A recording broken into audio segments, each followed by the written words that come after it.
Saudara, kita akan merenungkan 1 Korintus pasal yang keempat, ayat yang ke-6 hingga ayat yang ke-21. Di ayat yang ke-16, Paulus memberikan nasihat. Sebab itu aku menasihatkan kamu, turutilah teladanku.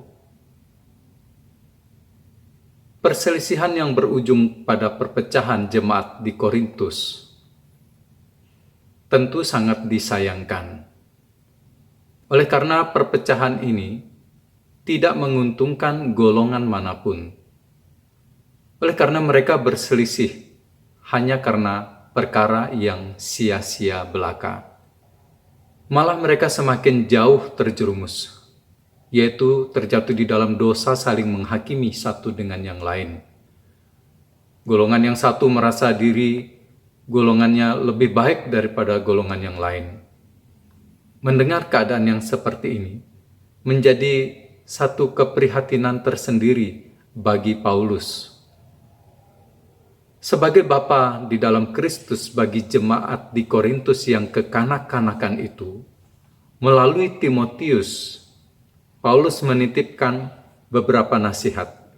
Nasihat yang pertama yaitu supaya jemaat di Korintus belajar untuk merendahkan diri. Padanan kalimat merendahkan diri yaitu jangan sombong. Maksudnya adalah jangan melampaui yang ada tertulis atau yang sudah diajarkan kepada mereka. Jadi Paulus sebenarnya ingin agar jemaat di Korintus tidak mencari kehormatan yang sia-sia untuk diri mereka sendiri. Sebaliknya seharusnya mereka saling mengutamakan satu dengan yang lainnya. Itulah sebabnya dia memberikan nasihat, turutilah teladanku. Yaitu lebih jauh agar jemaat di Korintus melihat, memperhatikan tentang teladan hidup dan pelayanan, bahkan kerendahan hati para rasul. Selanjutnya nasihat yang kedua adalah yaitu supaya jemaat di Korintus melihat dan memperlakukan para pelayan atau hamba Allah secara benar. Oleh karena para hamba Allah, mereka adalah orang-orang yang dipilih oleh Allah. Mereka adalah orang-orang yang diutus oleh Allah. Oleh sebab itu, mereka harus diperlakukan secara sama. Saudara yang saya kasih di dalam Tuhan, apa yang menjadi pelajaran buat kita gereja Tuhan pada masa kini? Yang pertama yaitu, mari kita hidup untuk merendahkan diri satu dengan yang lain.